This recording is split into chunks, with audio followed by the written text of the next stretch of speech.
Non? Ah, Ouais. parfait. OK. Donc, on va débuter la présentation. Désolé pour le délai. Je m'appelle Sami Berania. Je suis avec mon collègue Oleg Voznuk. On est R2 en médecine familiale. Notre sujet de présentation, c'est la mononucléose infectieuse chez l'athlète, à savoir quand est-ce qu'on retourne au sport. Donc, notre plan de présentation assez standard. On va passer rapidement par-dessus. Donc, on commence par le contexte. La mononucléose, c'est un syndrome qui est assez fréquent, surtout chez les jeunes athlètes qui limitent, dans le fond, leur retour au sport. C'est associé à un faible risque de rupture de rate qui est assez rare, mais qui est quand même sévère lorsque ça arrive. Donc, c'est à prendre en considération. Puis, il n'y a pas vraiment de guide de pratique clairement établi sur c'est quand est-ce qu'on retourne au jeu lorsqu'on a la mononucléose. Donc, d'où le but de notre présentation. Contexte épidémiologique, c'est une infection qui touche principalement les adolescents et les jeunes adultes, donc entre 15 et 24 ans. On sait qu'à partir de l'âge adulte, la plupart des gens, plus de 90 ont déjà été infectés, donc sont humains au virus Epstein-Barr. C'est surtout à l'enfance qu'on l'attrape, dans le fond. Dans les pays industrialisés, 50 des enfants entre 1 à 5 ans ont été infectés. La majorité du temps, quand on l'attrape en étant enfant, on n'a pas de symptômes. C'est surtout lorsqu'on est adolescent, jeunes adultes, dans 70 à 80 des cas, lorsqu'on l'attrape, on développe des symptômes de mononucléose. Donc, en termes d'étiologie, c'est un virus qui est transmis par voie orale, dans le fond, à partir de la salive. Ça a quand même un bon temps d'incubation qui peut être jusqu'à 30 à 50 jours. Donc, c'est difficile à déterminer c'est quand est-ce qu'il a été infecté. Il y a un épisode prodromique qui est classique de 3 à 5 jours de malaise, fatigue, anorexie qu'on sait. La transmission est principale chez les enfants entre 1 à 6 ans et chez les ados adultes entre 14 à 20 ans. Puis, le virus est surtout contagieux lorsqu'on commence à avoir des symptômes, mais il continue à être contagieux pendant 12 à 18 mois après l'infection primaire. Donc, c'est difficile de prévenir la propagation dans ce contexte. C'est un virus que dès qu'on l'attrape, on l'a toute la vie, donc on ne se fait pas réinfecter par la mononucléose. Les signes et symptômes, on a une triade classique de la fièvre, la pharyngite, l'adénopathie cervicale qui nous fait penser à la mononucléose. On a aussi une liste, dans le fond, de plusieurs autres symptômes qui peuvent arriver, la fatigue et anorexie et tout. On a aussi noté, dans le fond, que dans 25 à 50 des cas, il peut y avoir des pétéchés au niveau du palais, qui est pas mal pathognomonique, qu'on va vous montrer tout à l'heure. Il faut aussi penser dans les signes et symptômes de suspecter une rupture de rate lorsqu'on a des symptômes d'alarme. Si le patient nous décrit plénitude au niveau cadran supérieur gauche abdos, des douleurs ou des douleurs sévères au niveau de l'épaule gauche, qui peut être des douleurs référées. C'est une complication qui a été rare, mais quand même très sévère, prévalence à moins de 0,5 Donc, la maladie, autorésolutif après 3 à 8 semaines, pas vraiment de traitement, on observe, on évite les activités à contact, pas de médicaments. Sur certains cas, la fatigue peut persister jusqu'à 6 mois, puis il y a une évolution, dans le fond, d'augmentation de la taille de la rate jusqu'à 3 à 4 fois sa taille en 2 semaines. Donc, comme j'ai dit, la rupture, c'est rare, mais c'est assez sévère. Par contre, 86 des cas de rupture de rate, c'est des mécanismes atraumatiques. Puis la transmission par la salive, comme j'ai dit tout à l'heure. Donc ici, c'était juste pour vous montrer arrache maculopapillaire généralisé, les pétéchies au niveau du palais qu'on peut voir, qui sont pathognomoniques, principalement après que le patient a eu de la pénicilline, surtout que ça peut se présenter. Donc, il y a pas mal de diagnostics différentiels qui peuvent être possibles. On ne va pas passer à travers tous, mais à retenir que, dans le fond, le patient peut avoir une pharyngite à strep de groupe A, sans que ça n'exclue la mononucléose infectieuse. Donc, il faut garder un haut taux de suspicion si le patient a d'autres symptômes de la triade classique et surtout si c'est un patient qui fait un athlète, dans le fond, avec un sport de contact. Donc, au niveau des diagnostics, les critères, donc bien sûr, avec l'histoire, l'examen physique, que ça peut être fait, on a noté qu'au examen physique, on est peu fiable en ce qui concerne de vérifier s'il y a vraiment une splénomégalie. Seulement 17 des cas de splénomégalie ont été identifiés à l'examen physique. Puis c'est surtout à cause qu'il y a la morphologie qui varie beaucoup entre les athlètes, entre la population générale, la musculature et tout, qui peut faire cette variation. Il y a les critères de Hoagland, dans le fond, pour les critères diagnostiques, qui notent une lymphocytose plus de 50 plus de 10 de lymphocytes qui sont atypiques dans le frottis, mais c'est de la triade, la fièvre, la pharyngite, la dénopathie qui est impliquée, puis une confirmation sérologique positive qui fait partie des critères diagnostiques. Donc, parmi les tests sérologiques, donc, il y a le monotest qu'on connaît tous, l'anticorps hétérophile. C'est un test qui est pas mal sensible et spécifique. Par contre, pendant les premières semaines de mononucléose, il peut être négatif, donc ça peut être un test qui peut être répété. On a aussi la sérologie anti-EBV, qui est un test plus définitif, dans le fond, plus sensible et spécifique que le monotest initial. Il y a aussi une notion qu'il y a des PCR EBV qui peuvent être faits, mais ce n'est pas quelque chose qu'on voit vraiment fait en pratique.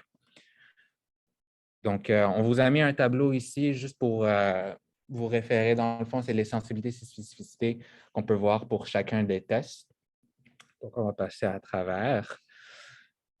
Pour parler un petit peu plus du monotest qu'on prescrit, à savoir, généralement, le test il est négatif lors de la période d'incubation qui est de 4 à 6 semaines.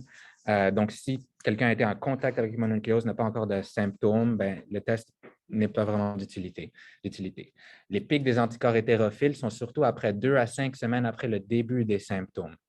Puis comme dit tout à l'heure, dans le fond, les faux négatifs, la première semaine des symptômes, il peut en avoir jusqu'à 25 de faux négatifs, 5 à 10 durant la deuxième semaine des symptômes.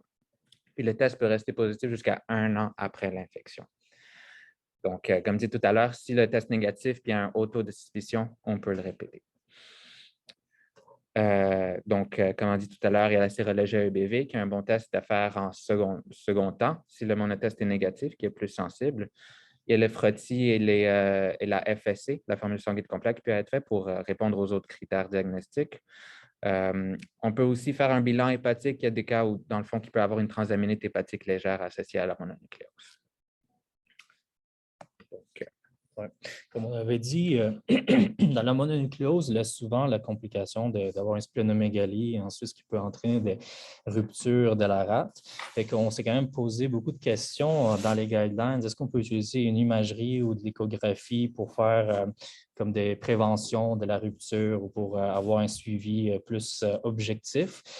Comme on avait dit, l'examen physique, lui, est correct juste dans 12 à 17 des cas. Il y a beaucoup de différentes trouvailles entre différents examinateurs par habilité du médecin ou la physiologie du patient ou la taille différente de la rate d'un patient à l'autre, la musculature.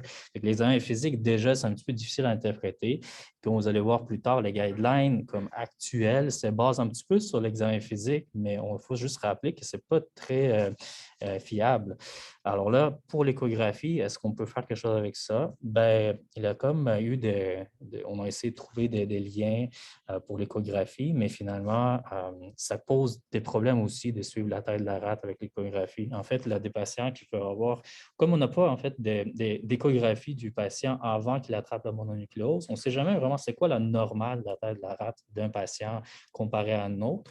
Et parfois, un mois plus tard, on va avoir la taille de la rate qui n'a pas changé du tout. Fait qu'on se demande, est-ce que c'est ça normal? Est-ce que c'est anormal? Est-ce qu'on doit continuer l'arrêt du sport? Fait qu'il n'y a pas vraiment à date, là, il n'y a pas vraiment d'utilité ou de relation entre l'imagerie et les symptômes ou les risques d'avoir une rupture de la rate. Fait qu'il y a comme une zone grise sur l'écho pour le moment qu'on n'utilise pas vraiment dans ces cas-là avant la rupture. S'il y a une rupture, ça, c'est quand même différent.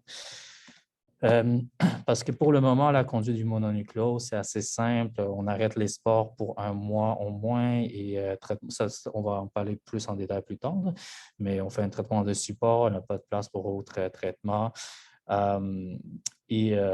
C'est ça, et ça va dépendre vraiment du type de sportif, du type de sport, de l'intensité du sport. Et là, c'est ça, justement, on manque quand même beaucoup d'études sur le sujet parce qu'il n'y a pas assez de cohortes larges et c'est pas assez on ne peut pas faire des revues compréhensives, rétrospectives à date. Là, fait qu'on manque beaucoup de données qui seraient quand même importantes à avoir dans les recherches.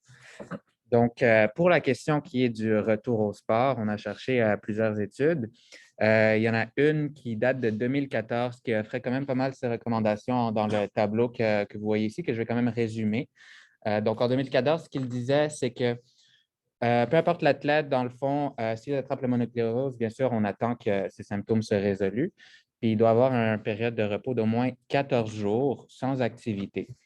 Puis là, on sépare ça. Est-ce qu'il est hors saison ou pendant sa saison? Si l'athlète est hors saison de son sport, là, on y va plus tranquillement. Donc, après 14 jours, on commence les activités légères, c'est-à-dire des trucs comme de la marche. Et après 21 jours de symptômes, là, c'est là où on commence à avoir, on peut augmenter les activités, mais toujours activités sans contact et aucune activité qui augmente la pression intra-abdominale. C'est après 28 jours post-symptômes qu'il il recommande d'avoir des activités sans restriction. Puis là, lorsqu'on est pendant la saison, là, ça dépend, est-ce qu'on est un sport de contact, sport de pas de contact, un sport sans contact, donc c'est un peu, on accélère un petit peu dans le fond, le processus, c'est après 14 jours, on commence les activités légères qu'on augmentera graduellement. À partir de 21 jours post-infection, là, on peut faire des activités aérobiques sans restriction et après 28 jours, toute activité sans restriction. Ça, c'est si, dans le fond, on a évalué le patient et qu'il n'y a pas de splénomégalie à l'examen physique. Comme on dit tout à l'heure, l'examen est plus ou moins fiable. Donc, c'est à voir pour ces recommandations. Je vais parler de splénomégalie dans un moment. On peut passer aux athlètes qui ont un sport de contact. Donc, sport de contact, on y va un petit peu plus lentement pour être précautionneux. Donc, après 14 jours de repos, on commence les activités. S'il n'y a pas de splénomégalie, bien sûr, on commence les activités légères comme de la marche qu'on augmente graduellement. Et ça, jusqu'à 28 jours en évitant les activités avec contact et évitant les activités qui font augmenter la pression intra-abdominale. Il peut y avoir discussion de retourner au sport un peu plus tôt que 28 jours, mais c'est à discuter les risques et les bénéfices avec l'athlète. Puis là, dans le cas où il y a des splénomégalies qui est découvert à l'examen physique, bien sûr, on garde juste activité légère, juste comme de la marche, jusqu'à au moins 28 jours après l'infection. Puis là, on réévalue, est-ce qu'on palpe encore une splénomégalie? Si elle revient à la normale, là, c'est activité sans restriction. Si la rate augmente de volume, bien sûr, il faut refaire les bilans, réinvestiguer. Mais si la rate, elle reste le même volume qu'il était avant, là, c'est à avoir une discussion avec le patient. Est-ce qu'on pense qu'il a encore une splénomégalie ou est-ce que, comme on a dit tout à l'heure, est-ce que c'est son baseline, sa normale de sa rate, qu'on ne le savait pas avant, qu'il y a juste une plus grosse rate chez un athlète? Donc, ça, c'est la recommandation en bref, 14 jours de repos, puis après 28 jours, il semble dire que pas mal n'importe quel sport, on recommande des activités sans restriction. Vous voulez quand même mettre un bémol quand on a vu d'autres études, par exemple, une revue systématique qui a été faite en 2016 qui montrait que la majorité des ruptures arrivaient en dedans de 4 semaines, c'est 90 mais il y avait quand même des cas qui étaient rapportés jusqu'à 8 semaines post-infection. Puis, par contre, c'était des cas qui étaient majoritairement atraumatiques lors des ruptures de rate. On peut passer à l'autre étude. C'est ça. Fait qu'il y a aussi une étude en 2019, justement, qui confirme un petit peu ça, parce que des fois, on se demande est-ce qu'on laisse l'athlète revenir à 3 semaines ou à 4 semaines. Bien, comme on voit, le 3 sur 4, 3 quarts des ruptures se passent en dessous de 3 semaines, mais il y a quand même une bonne quantité non négligeable des ruptures qui vont se passer en 3 et 4 semaines à peu près. La quatrième semaine, c'est ça, qui sont à peu près de 17 %. Donc, dans les premiers 31 jours, on a 90 % de ruptures. Fait que il y a quand même un 17 % qui est des fois négligé, mais qu'il faut tenir en compte. Mais c'est ça, on réitère souvent, c'est atraumatique comme trauma qui peut causer une rupture de la rate. Et aussi, un point intéressant, c'est bien important, c'est que la majorité des diagnostics des mononucléoses se passe en fait après la rupture de la rate. Fait que, disons que quelqu'un va avoir des symptômes grippaux, il ne va jamais consulter parce qu'il a des symptômes vraiment mineurs. Là, soudainement, il va avoir une rupture de la rate, il va à l'hôpital, on dépiste, on trouve en fait qu'il a la mononucléose. Fait que, il n'a pas, ça nous montre un petit peu qu'il n'y a pas de corrélation entre la gravité des symptômes et le risque d'avoir une rupture de la rate. On peut avoir juste une petite toux, une petite douleur à la gorge et finalement, ne jamais se faire dépister et avoir des complications vraiment importantes parce qu'on ne l'a jamais vu. Qu'il avait une mononucléose. Donc, nous, on a comme vu un petit peu tous ces guidelines-là et on a fait nos propres recommandations un petit peu sur lesquelles on va se baser pour faire des décisions cliniques plus sécuritaires. Fait qu'à base, ça faut penser à la semaine 3-4, là, qui a quand même beaucoup la quatrième semaine surtout, là, beaucoup de ruptures dans ce temps-là. On conseille quand même pour les 14 premières journées, peu importe l'athlète, on ne fait aucune activité, aucun sport, on se repose complètement. Et ensuite, par la suite, des 14 à 31 jours, là, on peut recommencer des activités légères sans contact ni Valsalva. Et là, il faut quand même considérer, mettre en considération, ben, sais-tu, le patient, l'athlète, est-ce qu'il fait un sport de contact, un sport non contact? Est-ce que c'est la saison compétitive, la saison off-season? C'est quoi le niveau de l'athlète? Parce qu'en général, on va attendre jusqu'à 31 jours, justement, avec des petites activités légères. Ensuite, selon le patient, selon l'examen physique, qui n'est peut-être pas très fiable, mais c'est quand même un outil qu'on a. On va voir, ben, est-ce que le patient peut revenir au jeu ou est-ce qu'on doit attendre encore? Et là, c'est le jugement du patient, le jugement du médecin. Il faut avoir une décision éclairée, mais généralement, 31 jours, c'est quand même un cut-off assez raisonnable. Là, ce qui arrive des fois, c'est que des athlètes de très haut niveau veulent revenir plus tôt au jeu. Fait qu'il y a une discussion à avoir sur est-ce qu'on peut revenir au jeu quand c'est un sport non contact à 21 jours. C'est une possibilité, mais il faut vraiment discuter des risques de la rupture de la rate et qu'est-ce que ça entraîne, toutes les complications qu'on va en parler plus tard, mais il faut vraiment que l'athlète soit au courant et qu'il comprenne les risques de ce que ça peut amener. Donc, c'est quoi la rupture de la rate? Bon, c'est la complication la plus grave chez un athlète qui est avec une mononucléose. C'est très rare, mais c'est très sévère et on le trouve souvent justement qu'il avait une mono après une rupture et pas avant parce que les symptômes sont souvent très mineurs. On n'a pas vraiment de gradation en examen physique, je veux savoir c'est quoi le grade de la rupture, mais les recherches qu'on a utilisées pour cette slide-là, c'est plus des traumas à la rate autres que la mononucléose parce qu'il n'y a pas vraiment des liens qu'est-ce qu'on revient au sport avec une rupture de la rate en mononucléose, c'est juste des conditions un petit peu générales de trauma à la rate. Alors, pour ces patients-là, ils ont souvent fait des TDM et les TDM montraient justement une gradation de 1 à 5, le 1 à 2 étant le moins grave, le 3 à 5 étant le niveau le plus grave. C'est ça, fait que ça les dirigeait un petit peu dans quel traitement ils vont prendre. On va voir ça un petit peu plus tard. Mais ce qu'on remarque aussi, c'est qu'il n'y a pas vraiment de corrélation entre la guérison radiologique et la guérison physiologique. Donc, la radiologie va nous montrer des guérisons après comme 2 mois, mais en fait, pas de guérison après 2 mois, mais le patient peut se sentir vraiment bien et serait prêt à retourner au jeu, par exemple. Ne pas oublier qu'il y a quand même un différentiel. Il y a des patients qui vont avoir d'autres choses que des ruptures des rates. Fait que voilà.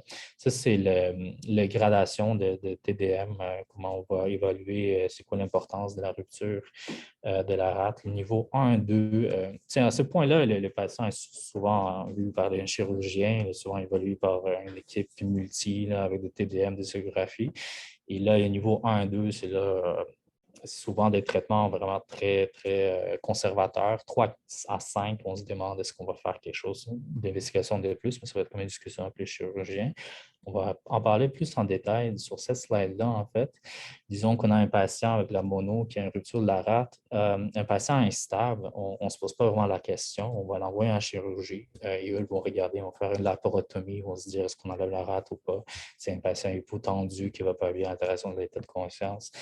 On traite ça en urgence. On va sûrement enlever sa rate. Mais en général, un patient stable hémodynamiquement, on favorise vraiment un traitement non chirurgical dans 90 des cas. Il se récupère quand même bien à long terme avec un traitement non chirurgical et ça n'amène pas de complications à la chirurgie. On a vu, selon différents patients, différentes études, on peut avoir post-rupture, dépendamment de la sévérité, c'est retour au jeu en 3 semaines ou 6 mois. Mais le plus souvent, on ne parle pas de 3 semaines, on parle au moins 3 mois post une rupture, juste avec des douleurs, le risque des complications. Peu importe le grade, on va attendre 3 mois pour être certain que ça guérisse bien. Et ces patients-là, on le suit des fois avec les TDM. Bien, on le suit souvent avec des TDM, mais là encore, il y a un lag entre la radiologie et les symptômes du patient parce que juste 50 des rates démontrent une guérison après 2 mois, mais en réalité, peut-être que le patient, lui, il sent vraiment mieux. Dans ces temps-là, il pourrait revenir au jeu plus vite, par exemple. Mais souvent, on attend quand même 3 mois pour la population en général. Pour les athlètes, c'est pas différent. Il y a des considérations plus particulières à faire, surtout pour des patients, des athlètes de vraiment haut niveau qui désirent retourner au jeu plus rapidement, dont on parle il y a des patients qui voudraient peut-être qu'on leur enlève une rate parce qu'ils ne veulent pas attendre le 3 mois, ils ne veulent pas avoir le risque d'avoir des complications, puis ils se disent je préfère vraiment ça. Il faut vraiment en parler avec le patient, avoir une décision éclairée parce qu'évidemment, ça amène beaucoup de complications de ne pas avoir des rates.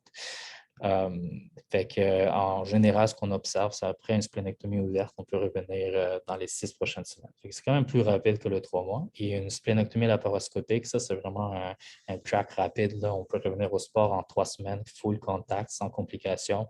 Il y a des athlètes de très haut niveau qui pourraient préférer ça, mais il faut vraiment leur expliquer tous les risques parce que ce n'est pas recommandé en général. C'est une discussion à avoir avec l'athlète.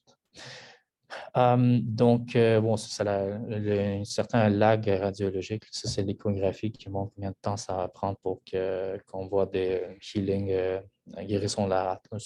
Je voulais juste le mettre là-dedans.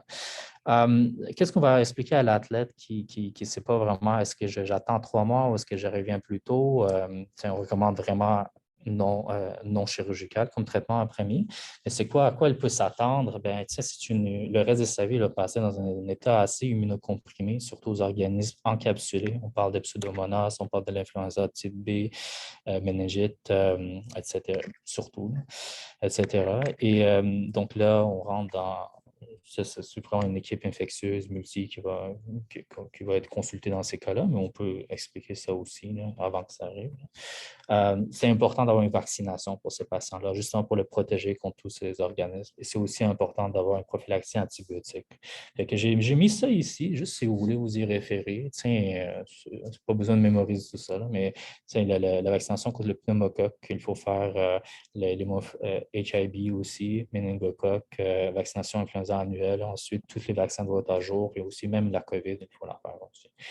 Le côté vaccination pour le reste de sa vie, il faut vraiment surveiller ça. Côté prophylaxie, ça parle avec une équipe spécialisée, mais techniquement, il devrait y avoir une prophylaxie antibiotique au moins la première année ou sinon de temps en temps quand il ressent qu'ils ont des symptômes.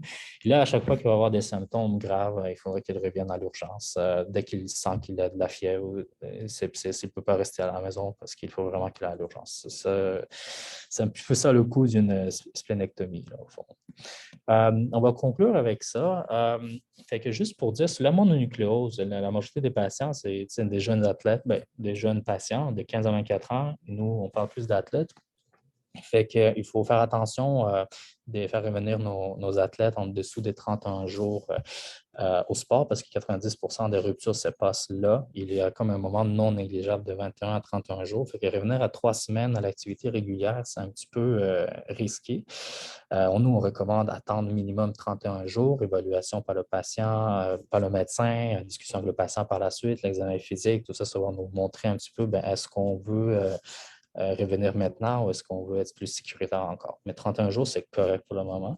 Il n'y a pas vraiment des valeurs à ajouter à un test radiologique pour le moment. Il n'y a pas trop de variabilité dans l'examinateur, la technique, l'anatomie du patient. On ne sait pas vraiment qu'est-ce que ça va nous donner. Est-ce que ça va vraiment prévenir les ruptures de la rate? Surtout que la majorité sont atraumatiques.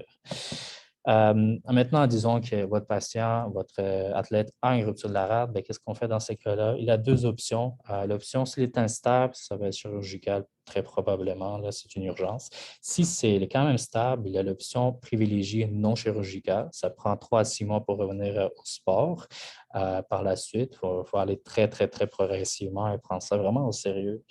Par contre, si un athlète est vraiment haut niveau, il veut performer, c'est sa saison, il faut qu'il qu'il performe pendant cette saison-là pour la carrière du futur. Il faut lui expliquer les risques, qu'on peut faire une splénectomie laparoscopique, mais il y a des risques très graves d'être dans ce statut immunocomprimé pour le reste de sa vie qui vont vraiment amener beaucoup de complications dans sa vie. Il faut qu'il garde ça en tête, là. Et peser le pour le contre. Ça dépend, là, on considère le sport, est-ce que c'est contact, non contact, c'est quoi le niveau de l'athlète, est-ce que c'est saison ou c'est off-season. Il faut comme avoir une discussion éclairée avec le patient et c'est une décision partagée finalement. Il faut garder tout ça en tête pour. Voilà, c'est pas mal ça. Merci. Nos références. C'est nos références, c'est ça.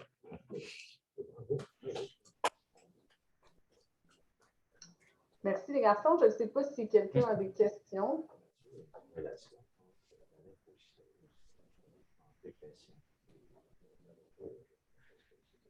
Oui. Question. Oui, dans le fond, là où on a vu ça parler, c'est dans l'étude en 2014, justement. Si vous n'avez pas entendu la question, c'est s'il y avait une corrélation entre le bilan, dans le fond, la lymphocytose ou les lymphocytes et le retour au jeu. Puis ils ont remarqué qu'il n'y avait pas vraiment de lien, on ne pouvait pas vraiment s'y fier. C'était vraiment plus les symptômes de l'athlète, puis un peu le timing de ce qu'on pense de la splénomégalie. Mais c'est sûr, c'est ça. Si l'athlète, comme ça fait, disons, ça fait un bon nombre de temps, 28 jours, puis il y a aucun, ça fait d'un bout qu'il n'y a aucun symptôme, il y a encore une petite lymphocytose, ce n'est pas ça qui va empêcher ton retour au jeu. Normalement, on devrait voir quand même une normalisation des bilans. Les bilans devraient se normaliser avant Ouais, le retour. on va laisser le PowerPoint, on va l'envoyer comme on peut. Parce que votre référence est incomplète. OK. La référence n'est pas là. Oui, c'est dans le. Normalement, on devrait voir une normalisation des bilans, par exemple. C'est l'un de ceux. Oui, c'est le premier, dans le fond, Return to play after mononucleosis. On pourrait le mettre, dans le fond, plus explicitement. Oui, on n'a pas mis à chaque, on a tous mis à la fin. Oui. C'est dans l'étude, dans le fond, puis c'est.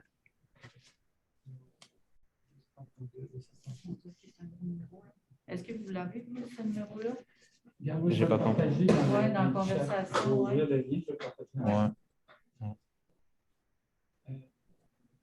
Moi, je suis vraiment surpris là, quand j'ai vu que vous voyez de pratique était 2014. C'est quelque chose de plus récent. Je n'ai pas trouvé moi non plus. C'est surprenant qu'un sujet comme ça, surtout à l'ère de la médecine du sport éclairée par l'ultrasonographie. J'ai hâte de voir si dans les prochaines années, ils vont développer des recommandations qui vont intégrer l'utilisation d'un monitoring par échographie. En tout cas, c'est un sujet qui évolue certainement pas beaucoup, à ma grande surprise.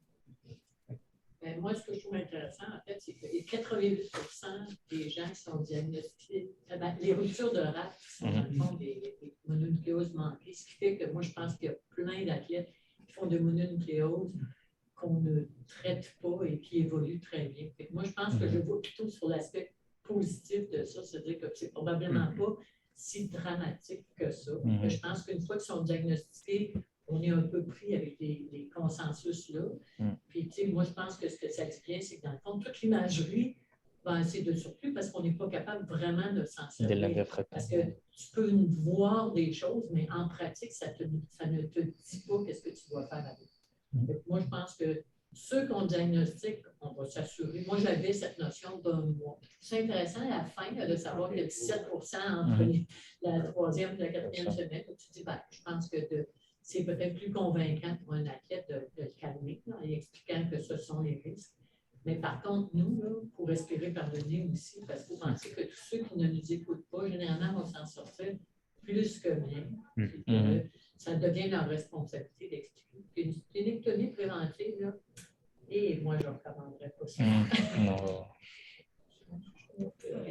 Quelque chose par rapport au COVID puis le mono, parce qu'il y en a qui pensent que le COVID est une réactivation de l'Epstein-Barr. Moi, je suis très surpris jusqu'à quel point les recommandations sont conservatrices en termes d'intensité d'exercice et de repos.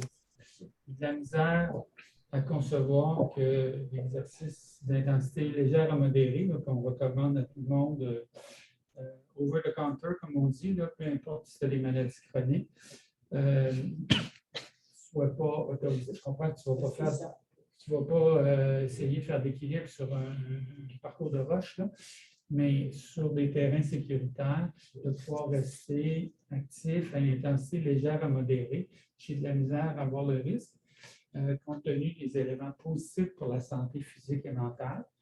Donc, moi, je reste à être convaincu de la notion de repos en dehors des activités de base de la vie domestique et quotidienne.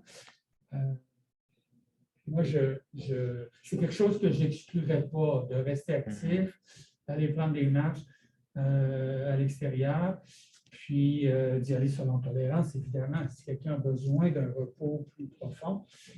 Puis à 14 jours, ben là, j'aurais tendance à permettre d'aller tranquillement, progresser tranquillement selon tolérance à l'activité vigoureuse. Et on ne parle pas d'intensité maximale, là, on parle de progression graduelle vers le vigoureux. C'est juste qu'il n'y a pas d'études, fait que là, que tu Ouais, fasses c'est une ça. étude. Oui, c'est quand même à noter que la majorité des ruptures sont atraumatiques, donc on prévient grand-chose. C'est ça. Oui. Moi, je n'ai pas l'impression de voir. D'ailleurs, dans l'article, je pense qu'il y avait des cotes de niveau d'évidence en lien avec les différentes recommandations. Puis, je ne sais pas pour le repos. Pour le repos, il me semble j'en ai dans Non, l'étude il y en en a pas 2014. sur le repos. Il n'y a pas de niveau de preuve concernant la recommandation de repos. Curieuse, Alexandra, Claude, votre expérience avec le junior major, est-ce que 4 semaines, vous les acceptez pour tout? Docteur Mador, je pense qu'on ne vous entend pas. Ah, oui. Moi, je t'ai entendu, Steph, en tout cas. Non, on n'entend personne. On n'entend personne. Oui, c'est vous qui entendez pas parce que nous, on s'entend. Steph, tu m'entends-tu? Oui, j'entends. OK. Mais en fait, tu vois, moi, j'ai eu des cas de mono, puis j'ai eu un cas de rupture. Sur une mono que vous saviez? Vous saviez qu'il qu'on était savait pas. Sur une mono qu'on ne savait pas, qui a été une catastrophe, là, que le gars s'est effondré dans la douche après, qui a été opéré d'urgence avec une chirurgie exploratrice là, ouvert du sternum jusqu'au pubis. Il a fait des soins intensifs, ça a été compliqué. Fait que c'est sûr que moi, je te dirais, j'ai tendance à être très conservatrice avec les sports de contact. C'est pas une fracture que ça va faire une non-union, là. C'est quelque chose qui peut être life-threatening. Fait que je t'avoue que je suis un peu frileuse. J'ai parlé avec l'infectiologue aussi pour voir eux autres qu'est-ce qu'ils en pensaient sur les rats, parce qu'effectivement, cliniquement, on n'est vraiment pas bon pour les évaluer. Nos examens d'évaluation de grosseur de rate, en plus, chez les athlètes qui ont des grosses, qui ont une grosse musculature, ça vaut pas, c'est vraiment pas bon. Fait qu'il faut apprendre à l'écho à les faire. Et les athlètes ont d'emblée une rate qui est à la limite de la supérieure. Fait que, on trouvait intéressant dans l'étude les recommandations sur l'évolution de la rate. Fait qu'à 14 jours, de te faire une première image puis de voir comment elle évolue à 28 jours pour tes sports de contact. Ça peut être quelque chose d'assez intéressant, je trouve. Puis tes bilans devraient être normalisés. Habituellement, après 14 jours, ils sont vraiment beaucoup mieux, voire presque plutôt normalisés. Là, mais c'est ça, cliniquement, c'est ce qu'on voit aussi. J'ai eu d'autres monos aussi, puis je suis d'accord avec Pierre, ils mangent les murs là, rendus à 14 jours. Là. Moi, ça ne m'est jamais arrivé que j'en ai qui ont vraiment écouté la recommandation, mais la Société canadienne de pédiatrie pré-COVID avait fait des recommandations sur les maladies fébriles en disant que les athlètes devraient être arrêtés 7 à 14 jours post-disparition des symptômes et de l'état fébrile. Là. Honnêtement, j'en connais pas. Nous autres, on faisait plus règle du coup. Là, si tu es en haut et que tu es capable, c'est correct. Mais sinon, en bas, ben, on te retient un genre de 48 heures, puis après ça, c'est de retour. Mais la Société canadienne de fait, eux autres, ils avaient mis une espèce de recommandation générale de 1 à 2 journées de retour progressif par nombre de journées manquées sur ta maladie. Fait que si tu es arrêté, genre 10 jours, ben, tu pourrais faire quasiment un 10 à 20 jours de retour, ce qui est, je suis d'accord avec Pierre, pas tout à fait réaliste. Fait que moi, le 14 jours d'arrêt complet, souvent, quand je leur dis, OK, bon, mais là, tu peux commencer à faire l'activité, ils sont comme, ouais, je fais du vélo déjà depuis je sais pas combien de temps, puis je fais. Puis moi, l'autre affaire sur laquelle je mettais peut-être un peu moins de hold, c'est vraiment sur les exercices avec Valsalva. Là, souvent, les gars, première nouvelle que tu as, sont retournés au gym, font un petit peu de muscu, alors que les recommandations sont assez claires sur le fait qu'on devrait un petit peu les éviter. Fait que, moi, ce que je retiens de la recherche que les boys ont faite avec cette présentation-là, c'est first, on n'a pas beaucoup de guidelines. 2, on n'a pas beaucoup de recommandations récentes là-dessus. 3, l'examen physique, malgré le fait que c'est quand même ça qu'on suggérait. Je pense que chez monsieur, madame, tout le monde, c'est pas si compliqué que ça à faire, mais chez nos athlètes qui sont très musculaires, moi, mes gars de hockey, là, des mous, là, j'en ai pas bien. Je t'avoue que l'échographie, surtout dans un milieu où est-ce que c'est accessible, est vraiment intéressante. Puis maintenant, de voir comment cette rate-là va évoluer. L'autre affaire, c'est que je comprends on veut pas les arrêter trop longtemps, mais d'un autre côté, une rupture de rate, c'est pas banal comme quand ça arrive, puis pour tout ce qui va venir après. S'ils pètent complètement son opérés, on est quasiment content parce que sinon, ben, en fait, c'est 3 à 6 mois d'arrêt quand ils sont juste lacérés puis qu'on les suit. Je sais que JP en a une aussi, un espèce de cas un peu banal d'un gars qui savait qu'il y avait une mono, qui s'est fait puncher par un de ses chums pour rire, un petit coup de poing dans la bedaine pour rigoler, puis que là, il se sentait pas bien. Quand ils sont arrivés du trajet en autobus qu'il faisait, le gars s'est levé, puis il a foiré à terre. Fait que, des fois, c'est pas des affaires très, puis, nous autres, moi, ça m'a comme un peu étonné de savoir que c'était souvent sur de la traumatique. Fait que, je pense qu'on essaye de prévenir des affaires, mais il faut que les enfants, nos athlètes soient au courant que c'est de surveiller les symptômes de retour de rate, puis qu'il faut qu'on garde à l'esprit que les retours de rate, plus souvent qu'autrement, les gens ne sont pas diagnostiqués en mono. C'est ça. C'est pour ça que, moi, mon habitude, j'étais comme Pierre, moi, je laissais les gens faire des affaires légères, mais le sport de contact intense, comme le hockey, au junior majeur, j'avais souvent un écho qui montrait que l'aspéromégalie était en régression. Puis à l'urgence, chez des patients que je ne connais pas puis que je ne reverrai pas, je leur dis 6 semaines. C'est pas une activité qu'ils ont besoin de faire nécessairement. Fait que je me dis no risk, tu sais. L'infectio disait que vraiment, dans la littérature, là, après 8 semaines, il y a pratiquement 0 cas. Fait que, si tu pourrais même prolonger ça si tu voulais de façon tout à fait legit. La majorité, 90 c'est en bas de 4 semaines. Fait que, on pourrait dire, pour monsieur, madame, tout le monde qu'on croise, ça pourrait être une recommandation de dire entre 4 et 8, il y en a moins, mais il peut en avoir. Fait que, si vous n'êtes pas obligé, ça serait vraiment niaiseux d'avoir une splénectomie, des vaccins, des antibiotiques, d'être limité toute votre vie parce que ça vous tente de jouer au hockey un dimanche soir avec dans votre ligue de bière. Là. Fait que, moi, je pense que ça se discute. Là. Quand même faire attention de ne pas inventer des guidelines tout-de-même, parce que ce qui arrive, c'est que dans des situations comme celle-là, même que ce soit la grosseur de la rate, c'est que la signification clinique est toujours difficile à faire. Et je pense que quand on a des décisions, il faut utiliser le gros bon sens. Comme on dit, les 3 quarts du temps, on ne sait pas. De toute façon, quand ils l'ont fait, on n'est pas au courant. Donc, on a un risque malgré nous.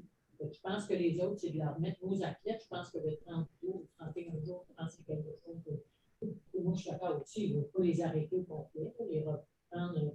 Mais tous les autres, de suivre juste avec la RAC, il faut juste voir que ça nous prend des guidelines pour décider ça. On ne peut pas nous décider comme médecin, alors que les autres radiologistes ne s'entendent pas de prendre une décision. Vous pouvez recommander, mais dire qu'ils ne peuvent pas le faire, moi, je serais très gênée parce qu'il n'y a pas d'évidence dans le fond de ça. Ça prend des études. C'est ça que ça dit, moi, je trouve.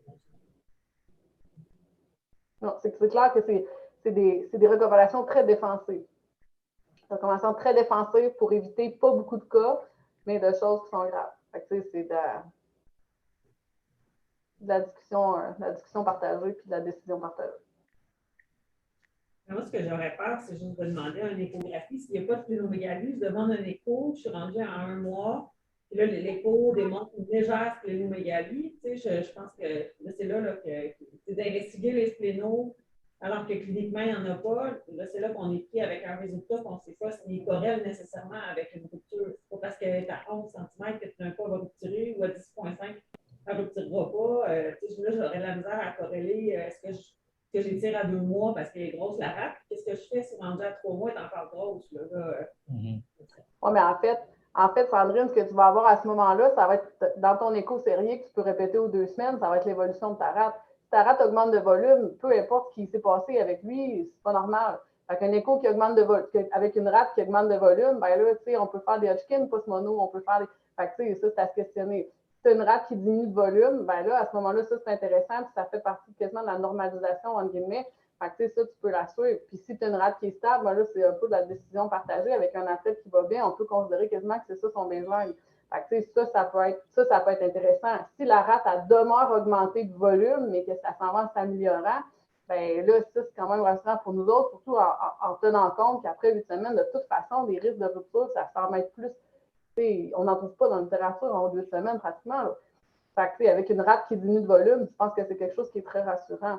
Mais, je pense qu'on ne peut pas penser que notre examen clinique est à 100% fiable puis clairé en disant oh ouais, mais pas de splénomégalie, on est rendu à 4 semaines, merci, bonsoir. Ben, je pense qu'il faut quand même que on a un examen physique qui est rassurant, on a une évolution qui est rassurante, mais il faut quand même dire aux athlètes, ben, écoute, il y a un risque théorique qui est quand même là, qui se prolonge, fait de rester à l'affût de ça, je pense que c'est correct. Mais est-ce que je me mettrai à faire des échos sérieux chez tout le monde pour tous les sports? Pas nécessairement, tu as raison. Personnellement, j'ai eu dans mon entraînement, j'ai vécu ça, un cas de rupture de rate. C'est quand même pas, vous savez, quelque chose de si facile que ça. Le chirurgien, là, il faut qu'il soit habile, parce que quand ça saigne beaucoup, c'est assez important. Donc, il y a un taux de mortalité rattaché à ça. C'est pour ça qu'il faut, à mon avis, il faut penser aussi plus sage que moins sage là-dedans. Il faut besoin de donner plus de temps que moins de temps. Moi, j'aime le 31 jours, mais comme je disais à Alexandra, c'est probablement une bonne idée aussi de peut-être de prolonger un petit peu, surtout les sports de contact. Là. Ça devient, c'est pas difficile de penser. Autrement dit, la conséquence est importante.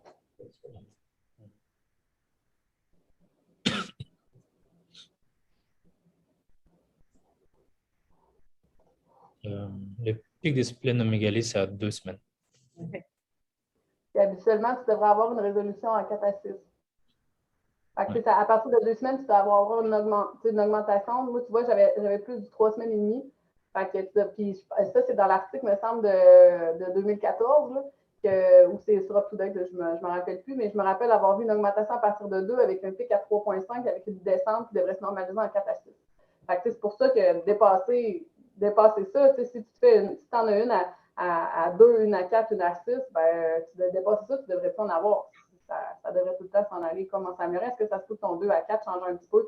Ça se peut parce que ton pic est autour de 3. Fait qu'avant 4, je t'avoue que je ne me rappelle pas même d'en avoir fait. Là. Mais ça peut être tout se fait, je pense. En fait, tout se fait. Il n'y a pas de ligne directrice. Je pense qu'il faut juste regarder, voir selon le sport qu'on a, selon l'athlète qu'on a, selon l'évolution qu'on a. Est-ce qu'il faut en parler pour dire si jamais ça pète, qu'est-ce qu'on fait? Voilà. Est-ce qu'il y avait d'autres questions? Je ne penserais pas. Et là, ça va être l'heure qu'on retourne travailler. Alors, ben, merci les garçons. Merci tout le monde. Fait que la présentation va être mise sur le site par Martine. Et puis la prochaine, on a la réunion ce soir. Puis en même temps, on déterminera qui sera responsable des prochaines présentations. Salut tout le monde.